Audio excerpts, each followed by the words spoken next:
Well, hello there, everybody, and this is Auntie, and I am coming to you with an Auntie say it isn't so, say it isn't so. It appears that Shavel has finally spoken her truth and given it to us in a way in which we've never seen before. Shavel starts off this interview, y'all, and me, and I just wanted to share a little recap about it. She says, I never got an apology. I never got an apology. Everything was my fault from his entire family. The whole family turned on me. And I was like, hey, I didn't expose you. Somebody else did. So why turn on me? Y'all, let's get into this interview, shall we? Oh, yes, we shall.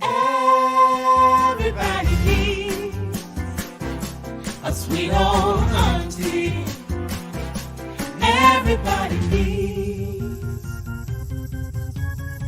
with a whoop whoop and a boop boop auntie boop. Everybody needs. You can make this up.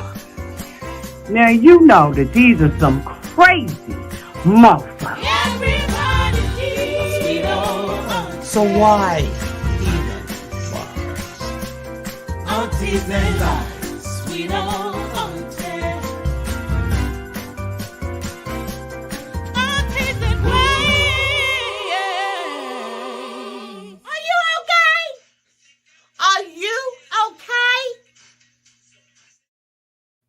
Well, welcome back, everybody. And this is Auntie. And yes, it appears that this is a marathon night. If this is your first time being here, please like, comment, and subscribe. And to all of my new subscribers, thank you all so much for hitting that subscribe button and joining this family. And to all of my nieces, nephews, and my members who have been here with me for the long haul, thank you all so much for your continued support. I want to shout out Ray Della for always making herself available with or without notifications. Thank you so much, Ray Della. I owe you, child. I owe you big time. But if you all have been looking at Love After Lockup, you remember Shavel and Quaylon. They were two cast members on the show, and we watched their love story and their breakup story both on and off of the television. We watched last year, I believe, or maybe the earlier part of this year, some things that happened in a relationship between Quaylon and Shavel, where there entered another person into the relationship. And Shavel took to an interview with a YouTube channel by the name of Indelible Arts Network. And I don't even know how I came upon it. Like, I didn't put it in my search, but it came up, and I'll make sure that I put the link to his channel in there. He did this interview with Shavel a couple of days ago, about 4 days ago. And I found it very compelling and very interesting. And I think that this was the first time that I have ever seen Shavel really let her head down. I also thought that there was a bit of vulnerability from Shavel in this particular interview. I have never spoken to Shavel like a day in my life, and I wasn't, interested in doing so, right? But I did follow her story. I was very curious about it. And then after a while, I just thought that it had become so messy that it wasn't something that, I was interested in keeping up with. For those of you all who don't know, Shavel dated inmate. She appeared on Love during lockup. She was dating a gentleman by the name of Quaylon, and she had at the time a 3-year-old daughter.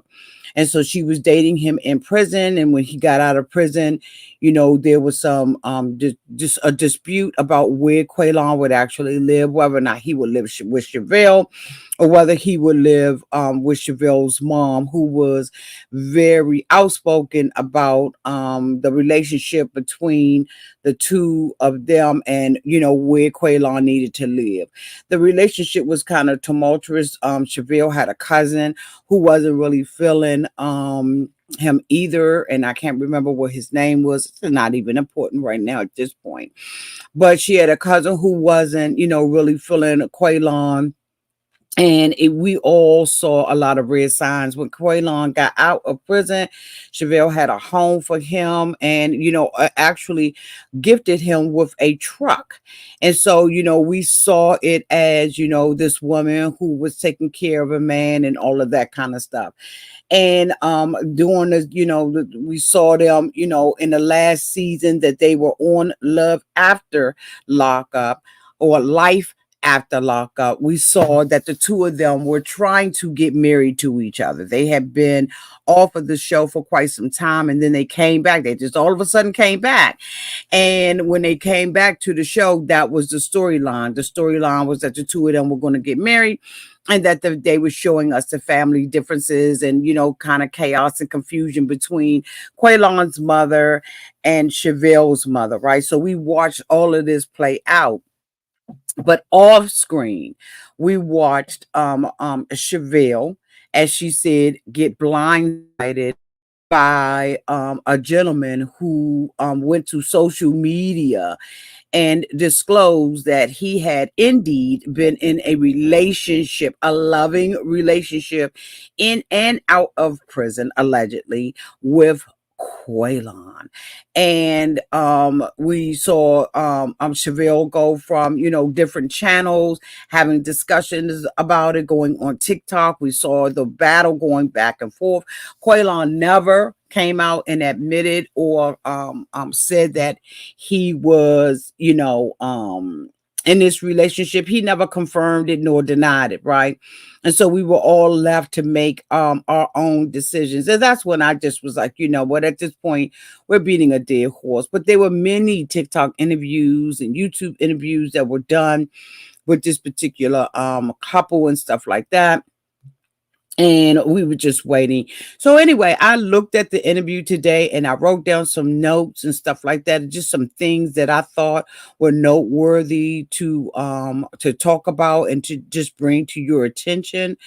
And let you all know, where Chevelle is now. Again, I thought that, this was, in my opinion, the most candid interview that Chevelle has had, even though, downtown in the comment section, I read the comment section, there were quite a bit of people who felt like even she had not gone far enough and had not, really taken accountability for her role in this relationship with Quaylon. So let me pull up my notes real quick, y'all, so we can just go ahead on and have this discussion, and I can go ahead on and work and go to bed.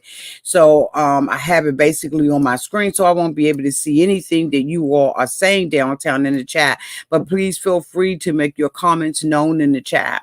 So the gentleman who was interviewing Chevelle on this channel asked Chevelle a question, and he said, "What would you like for people to know about you?" And so Chevelle went on and said, "I'm human, and that I pretty much make mistakes just like everybody else makes mistakes, and I'm not perfect. And so for me, right, hold on. I had the whole world, they were engaged in my relationship, right, on this reality TV show." She said, "I want you all to know that I am kind, I have a big heart, and I'm humble, and I'm shameless, and I'm very transparent and honest and real." She went on to say that the image that people got of her is that she was naive and that she's gullible. And, she even said that, some people would say, "Oh my God, I can't believe she did this." But she said, "I've made mistakes." And she who don't make mistakes. So when people say things like that, right? And I mean, I know that she probably did not mean any harm, but when you say, I made mistake, who doesn't make mistakes, and you start the comparison game, it's almost as if you don't want to take, accountability that these was my mistakes and my mistakes to own. And I don't think that a lot of time people realize that that's basically what you're saying. I'm not owning this. Anyway, so she talks about how people judged her on TV, but they don't know her behind closed doors. Well, that's a duh. We don't know half of the people behind closed doors, and neither do we need to know about you on closed doors. However, when you go out on TikTok or you go out on any other social media platform independent of the show, then we do get a glimpse of who you are. And I know that there were quite a few things that she was saying and on the TikTok. So that person we do know. We don't have to be behind the closed doors, because when you put it out there in the street, you're putting it out there in the street for everybody to see. She said, but people see her. She's open and transparent with her life. And she just wanted people to understand that she was on assignment. And Shavel, throughout this interview, was talking about one of the main things that she, was discussing was the fact that, she needed to slow down. She was saying, she was running after money and, well, not money, but just thinking that this project would be a great project and that project would be a great project and all of that kind of stuff, right? And so, she said that right now she is thinking, about her life, and she's in a mode now where she's just sitting and she's waiting.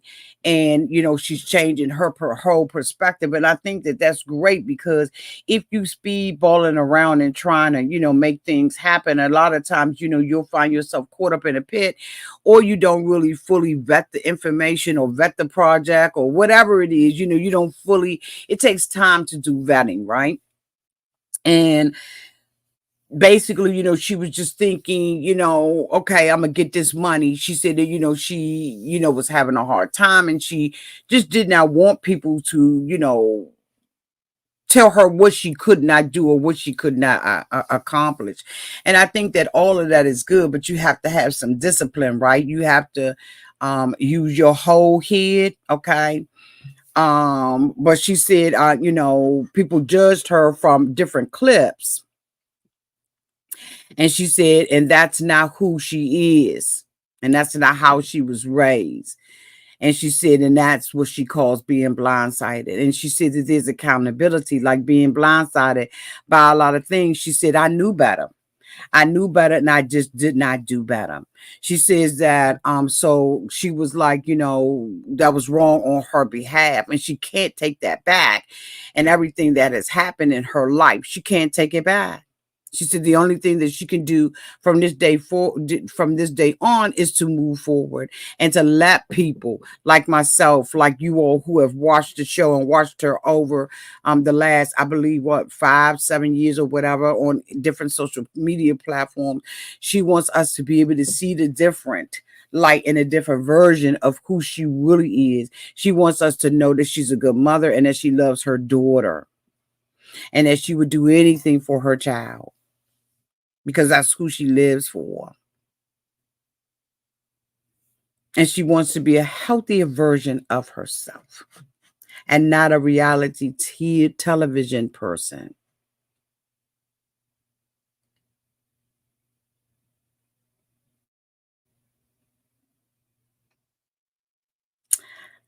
I don't know now. So she wants everybody to know that she is taking accountability for her part.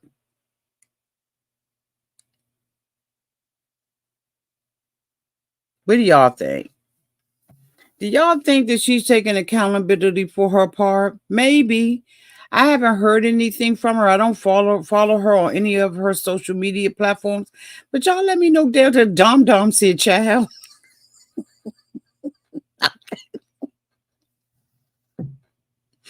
So the gentleman asked her, could she say that she was hurting, right? Would you say that you were hurting and that you're hurt? She said she knew something wasn't right. She says, when a person is not good for you and you just still constantly deal with the person. She said, you only get so many tries to get it right. The thing about it was, one of the things she said was that she knew.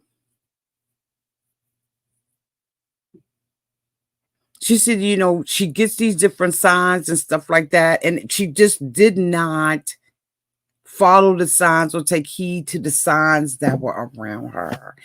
She even went on to talk about, how much money that she was, paying, to be with him, right? So let me see. Let me look at my notes, okay? She says that you can't take that hurt. So you pretty much keep a wait a minute. She says she doesn't call it outgrowing a situation, but by walking away and being cordial about it. She said she didn't want to stay in the situation because you're hurt. She said, because I did that. I was hurt behind closed doors while the world saw her on TV. She was hurt. She said they love us and they give us instead of. Wait a minute, hold on. She said, but basically, she keeps going and going. I want to get to the part where I took the note about what she said about her child. Hold on. Hold on, y'all. She started talking about prayer.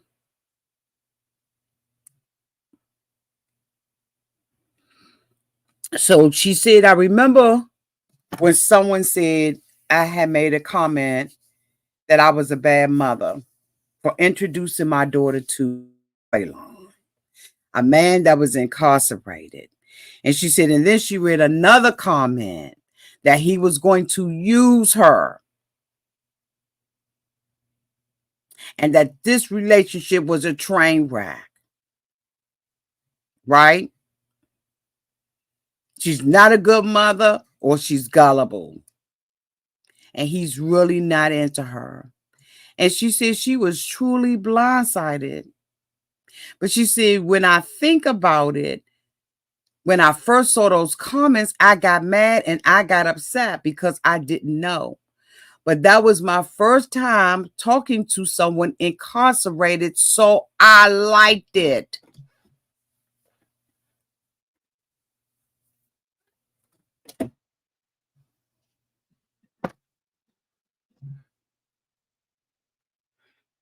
That was the first time talking to someone incarcerated, and I liked it. Quaylon at the time, she said, was in jail 12 years old. For 12 years. She said she was head over heels. She said she did not think about how his mental was or how his mental would be when he came home. I'm like, what? She even went on to say in this interview how it was unfair for her to even put a relationship on him, to have all of these plans and these ideas about what their relationship would be like. She should have allowed him an opportunity to live his life because he missed out on 12 years of it. It's amazing the hindsight that you have. I think that, a lot of us wish that we had 2020 vision at the very beginning. And I think that some of us do. I cannot see me being in a relationship with someone who is incarcerated and I'm talking to them for years alongside my child. In the interview, Shavel also went on to talk about the regret about her daughter. And I think that, a lot of us who are love after lockup, life after lockup, who are fans of the show, we call that out week after week. Week after week, episode after episode, cast after recast. We call that out. But they can't see it. Don't see it from the lens that we see it. Because with each growing cast member of Love After Lockup, of the franchise, we see it repeatedly over and over and over. And very rarely does it work out.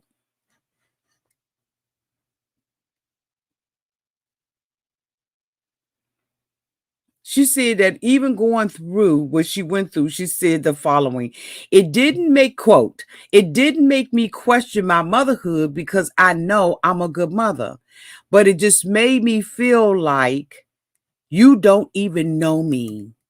But we don't have to know you when the cycle is right. We don't have to know you when we know what the outcome is. And guess what? It wasn't a great outcome for Shavel. It just wasn't. She said, so why are you even saying all this?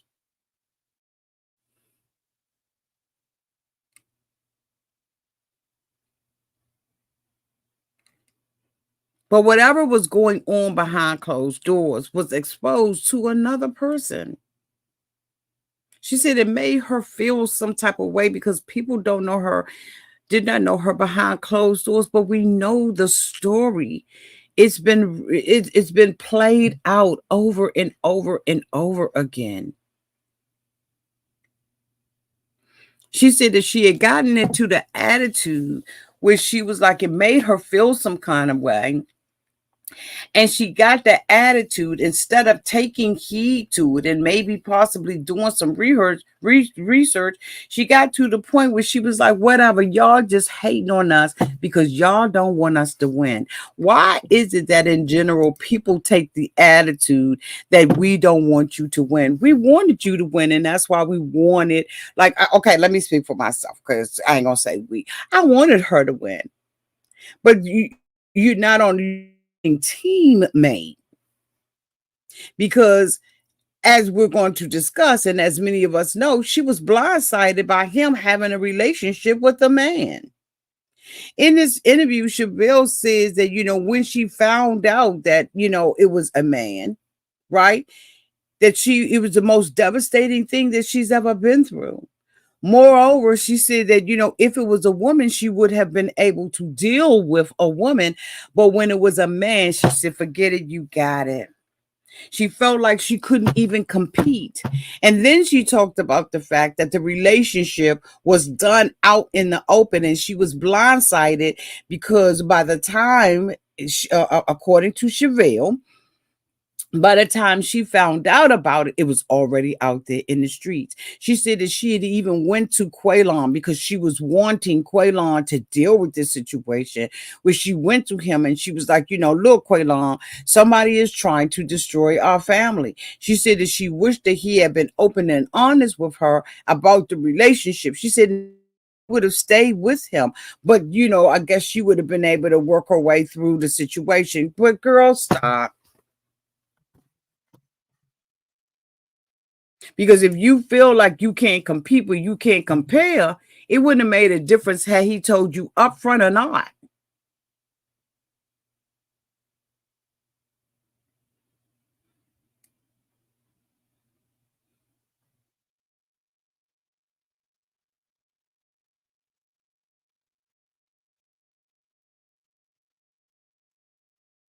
She talks about when she was taping and how she didn't want to tape, but Quaylon wanted to tape. And she was like, oh my God, they're trying to use me. Like, she said the following: not knowing that I came with everybody, I wanted to be on TV, but they don't understand what you got to do to be on TV. She says the life, wait a minute, hold on. She said it's not easy to display your life in front of the world like that, especially when you have a child. She said the following quote: I think what I regret was putting my daughter on TV. Then she quantified it and validated by saying, that's what I regret. I feel like I wish I was on TV and had not put her on there. She said she was a young mom and she didn't know. What do y'all think? She said she put her out there because she was part of her. And she said, and I can't leave her. She says, but now I'm a bad mother, right? People were asking, are you going to put a man before your child? She said, so when I put her on there, it was a problem. But it was my daughter. And she was 3. But now she regrets it. Because now her daughter's out there. She had even mentioned during the interview that, with her child being out there now, when she's, out in public, people are recognizing her. She says, my biggest regret would be bringing that man around, not just putting her on TV. Same outcome if on TV or not. You right, Dom Dom. Tammy F says she was old enough to know better. She even went on to say in this interview, y'all, that she was driving, with all of the stuff that went on, and we know all of the stuff that went on. Well, most of us do. She said she was driving and something came over her and she had to pull over and she was having a full-out anxiety attack because she never stopped to pause. She never took the time out of her life, right, to just slow down and be in a place of waiting, a place of sitting, a place of meditation. But one of the things that I was very happy about is the fact that she does have regret, because that regret is acknowledgement of being wrong, right? And just standing true in your stuff and saying, I fucked up, right? I messed up. I shouldn't have had her on there, Now I've exposed my daughter.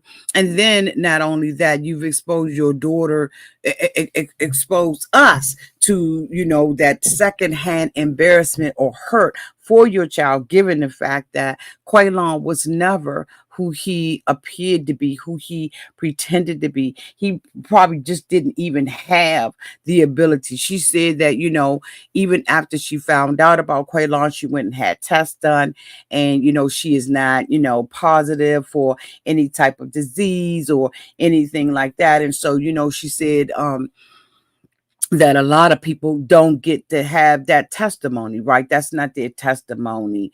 Um, you know, they may contract something or whatever from their partner. But there were people also in the comments, and I just wanted to read a few comments because some people just won't have it. They won't having it. They were not having it. I just want to say, I think that it takes a level of braveness as a woman, right? We do make mistakes. We all make mistakes, right? And her mistake was public and it was embarrassing. And she said that she was humiliated and she's never been through that type of pain before, right? And so I appreciate her. And I'm hopeful that being in this place, that she can find the healing that she needs, that she truly does slow down. She was saying, have a boyfriend in jail, that you have to be a strong woman. But you got to be a strong woman, whether or not your man is in jail or not. And the thing that, that God holds us accountable for is our seed and what we do with our seed, how we raise our children, what we allow our children to be exposed to. I really do believe that God holds us accountable for how we handle, deal with, train, raise those blessings. Because let me tell you something, in order to give birth, right, a part of you has to die. And any of you all who have gone through childbirth and you feel like you're about to die. But you are birthing in a life. You're bringing a life in, and you are responsible for that life for the rest of your life. And you would think that, or you are led to believe that once your children are out of diapers and out of school and all of that kind of stuff, that mothering stops. And mothering doesn't. There will always be a title that is attached to you. And any woman who is, or mother, okay, who is worth her salt in the earth, will mother her children to the day she dies. You never stop mothering. You take a different role and you take a different position as they get older, right? But you will always be mama. You will always be the one who will be are called upon if you have a good relationship. And some people don't, and that's none of my business. I'm not here to judge. But if you have a good relationship with your child, you're going to go through your ups and your downs with your children. You're going to go through times when they're rebellious. You're going to go through times when you have to let go. You're going to have to go through times where you're going to have to cut the apron strings, and you're going to have to stop being so controlling and demanding. And it's hard because for the first 18 years, that's all is controlling and being demanding, right? And you're going to do it my way. And just point blank, you're going to do it my way. And so when they get older and they are the government and everybody says that they can make their own decisions, and now they're adults, and and they get their car and all of that kind of stuff, and they move out the house, they go to college, you can't babysit them on the dorm and all of that, then your role changes to one who is a guider, right? You are more of a guider and a counselor, right? You're a therapist. You know what I'm saying? You're just everything, right? You become everything that you did not think that you was going to have to be. And then when you get into that position of being a controller and a guider and a counselor and all of that, you remember all of a sudden all of those guidance, those words and or that you got from your parents, right? And then you realize, oh my goodness, I said that I would never be this kind of parent. I said that I would never say that, I would never repeat or be like my mama or be like my daddy, right? But as you move and graduate into that role of a guider and a counselor, you realize, oh my God, what they were saying was, what they were saying was life to my soul. And I wish I had heeded some of those directions. And and some people aren't as fortunate to have that type of influence on their life. And we pray for that, and that there are other people who step into that role. But right now, I can see why she would have the regret, because you put your baby out there and you can't take that back. You can't undo that. You can't undo how we all were affected by it. But absolutely, you can manage, right? And Shavel can manage and heal her daughter, of those hurts and those disappointments and stuff, behind the closed doors. But I think it would really be rewarding if she, maybe possibly did some of that in the open. Have like a little, a little time where she would, talk, make sure that, she keeps it very high level so that the daughter isn't sharing anything. But I think that a lot of us, who were affected by, will really gain from seeing her, work through the healing process of with her daughter about everything that went on. Because, the thing about it is, we think that all closed eyes are really shut and they don't see, hear, and understand what the hell is going on. And so I was glad that she I'm glad that she, had this candid interview. Do I think that she took full responsibility? No, because I think that in order for her to take full responsibility, she would have to be at a different place of healing. And for all of us who have made mistakes and we have done things in our lives, right, which is all of us, we go through levels and levels of healing. And, sometimes that we think that we're healed from a certain situation and we absolutely are not as healed, right? Something that, a sore that you may have had on your body, a week ago is not going to be healed down in the core of the skin, which I believe is like 9 layers, as a sore that you had on your body 5 years ago. And so I think that, you go through processes of healing and go through processes of deliverance. You go through processes of being angry and being, unforgiving sometimes to yourself, right? So there's levels to the healing process. And I just really want to encourage you all and Shavel that, it's going to take time to completely heal, right, yourself. And you got to go through, acceptance is like one of the last processes in the healing process, is being able to accept, what, I really messed up. I really did not do the right thing as it related to my daughter. I allowed this guy to come in. He was a wolf, in sheep clothing.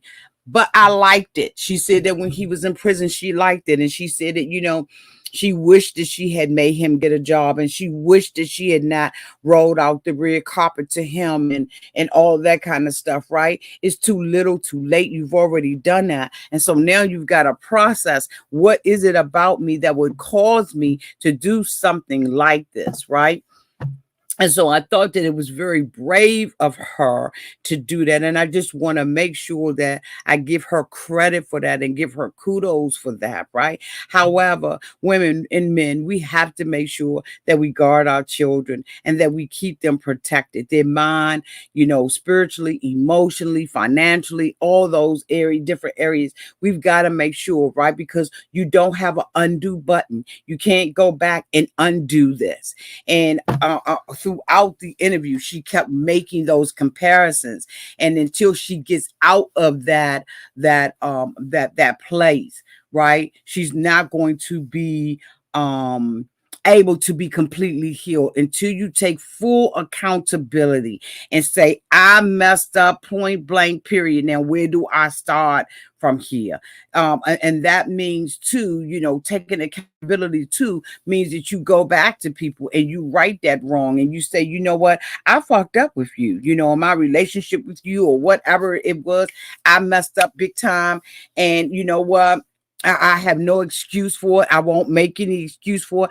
I just want to know, how can we move to another place?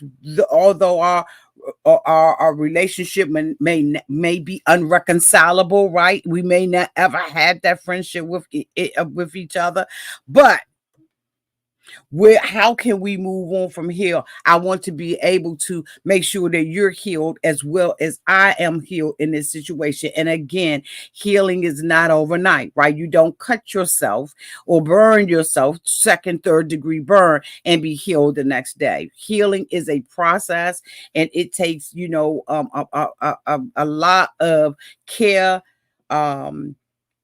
in that particular wounded area. It takes a lot. But I noticed downtown in the comment section that a lot of people were just not feeling her, right? They were not feeling her, but there were a lot of women who did root her on. And I think that, she's been through so much. So I just wanted to read a couple of one of the women said in the comment section, she said she's dope for telling her story, great interview. And then another woman said unpopular opinion, and y'all know I am all about those unpopular opinions. She said unpopular opinion, as an ex-correctional officer, she is the typical chick. She isn't taking accountability that she chose a convicted felon and someone she didn't really know. If she cared about her daughter so much, let me, date him, use protection, and never bring him around your kids.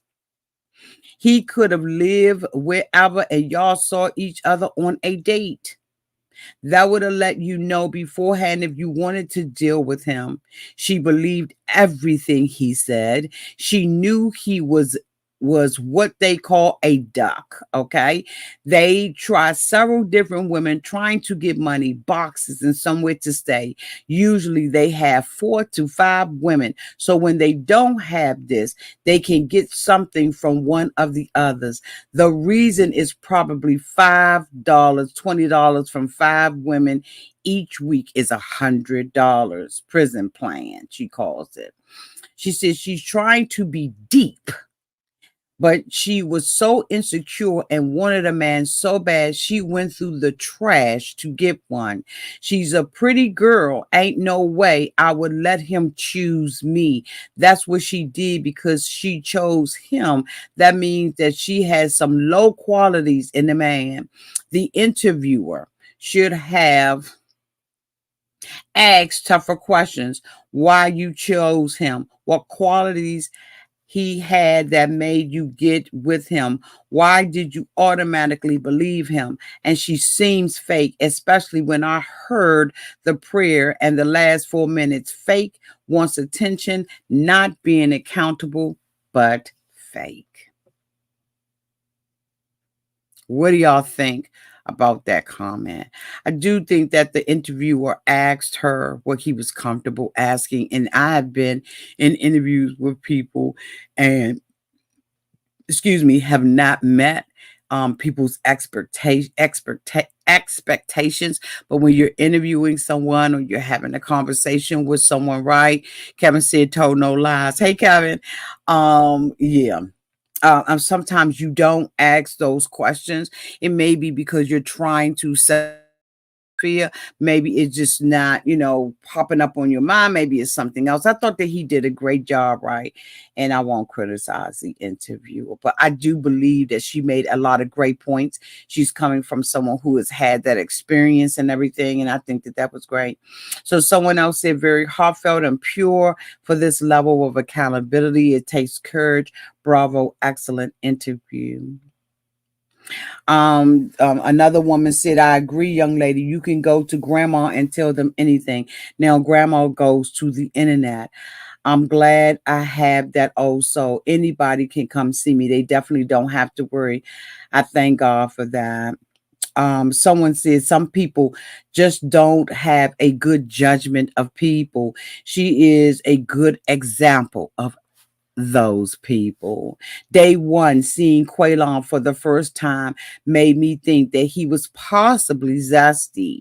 Then, as the show went on, he looked like an addict, but he was for sure a felon that she chose to not only sponsor, but allowed her daughter to call this dude dad. She has a good heart, but blind AF. Her cousin and mom tried to open her eyes, but she wanted to be a boss with her Dusty at her side. You live and you learn. Someone else came by and said her hair looks cute. She put herself in a situation that could have really went different for her and her daughter. We have her to start using, we need her to, I guess they're trying to say she needs to start using more discernment. People make mistakes though. We all do, but sometimes it can be costly. I can't judge her though. Her intent was good. Another person came and said, glad she told her story. Now she can be free and at peace. Leave them jail dudes alone. I dealt with one and I felt everything she said, but I never brought the guy near my child because I ended it before it got that far. And I always think, damn, I almost messed up bringing that low life to my crib. Oh my God, never date a guy in prison unless y'all was together out here and it happens that he got locked up. That's different. But all they do is use you. And to be honest, these bums, they don't appreciate who is in their corner or have anything to offer 100%. So date someone out here in the real world. Don't date a ghost that's behind the walls. They are corny and lame and will hurt you and cheat. And I only respect the real ones that come home and handle business and put his family first. That's respect. Majority are not it. I'm telling you, you can be that lonely out here unless you're unattractive and can't find a man. That's different. But leave these bums alone. They have nothing, seriously. So again, I will make sure that I leave the link to his YouTube channel so that you all can go out and see the whole interview. At the end of the day, Shavel said that she believes that Quaylon was her karma. She said that when she was young, she was having 4 and 5 different guys that she was dating, and she believes that he was her karma. Shavel, I could not disagree more. I don't believe that karma comes that way. I believe that the reason why you went through what you went through with Quaylon is that you were lonely and you said you were looking for love. And when you're looking for love, allow love to find you. Your looker and your thinker and your picker and all of that is off. It's off. Did you probably have some karma? Yeah. But another individual that you picked is not your karma. I don't see it that way. I believe your picker was wrong off because of desperation and wanting to say you had something. And then once you got them and you had all the naysayers in your ear, you was determined to be right. Here's the thing. You're not by yourself. I hope that everything that you said is sincere. I hope that you guide and you protect your daughter from here on out. Dom Don says karma is often used as a way to excuse choices that were made. Kevin said, no, nah, ma'am, karma doesn't come of a felon. Okay. There go, Kevin. I got a story. Kevin said, ladies and men, stop tolerating a man who has to request permission to move around and has a bedtime. Girl, no ma'am. Courtney says, they'll use you not being in prison, okay? Don says, I agree. Shavel isn't a horrible person, but her comments tell me she hasn't completely taken accountability or learned from this. And as I said, and I agree with that. And as I said, healing and stuff like that, it's a process. It really is, especially when you have made such a public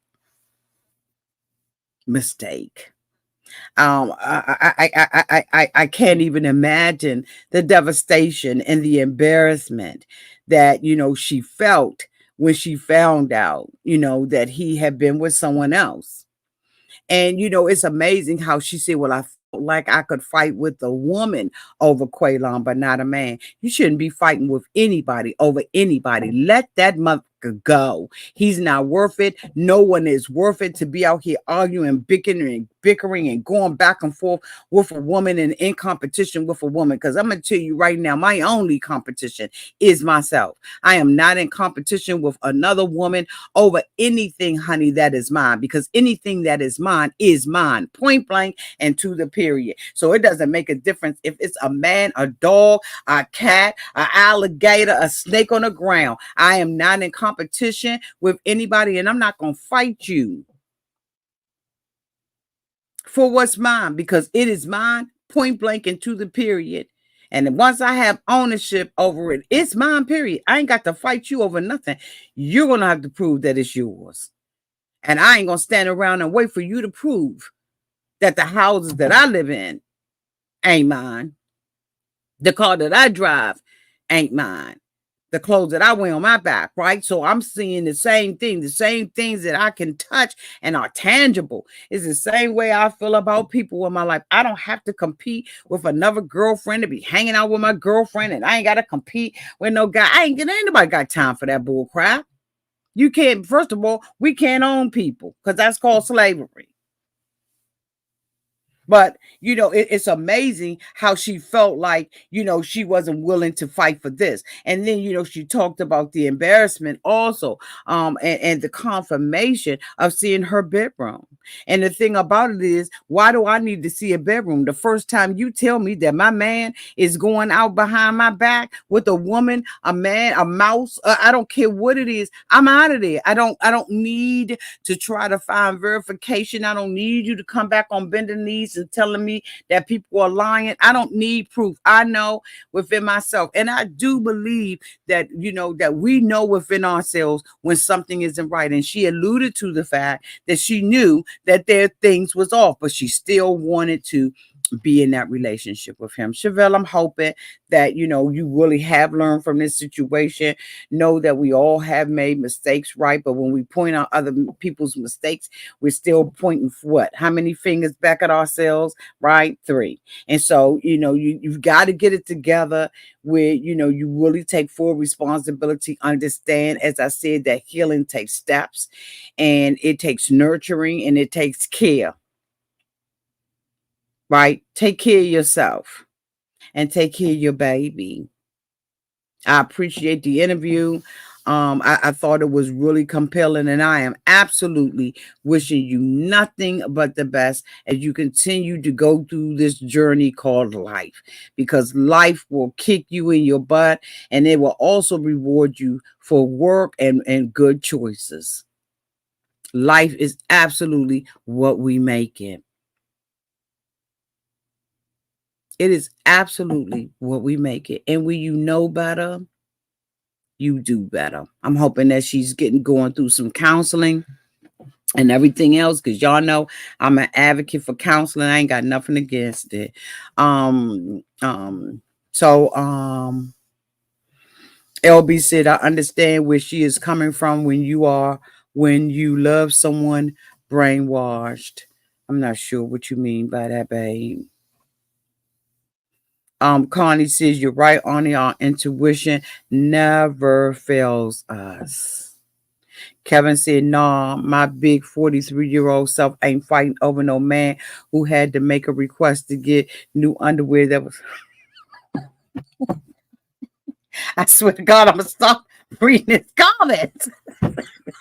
Even see Becky laughing at him. We ought to be ashamed of ourselves. MBB says, go heal, sis. Truly go and heal and repair. Absolutely. Absolutely. Well, you all, thank you all so much for being here. I am going to hop off of here and take my butt to bed. I was supposed to be working tonight, but I felt compelled when I saw it, and I just kind of wanted to bring you all a high-level interview of a high-level commentary on an interview. Well done to the interviewer. I thought he did a very great job. And yeah.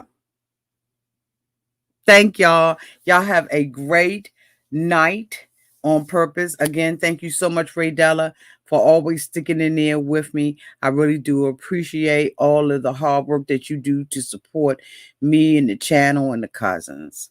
I love you all so much. And until we meet again, y'all be safe out there in those streets, and make sure that you like, comment, subscribe, and share this video. Bye, y'all.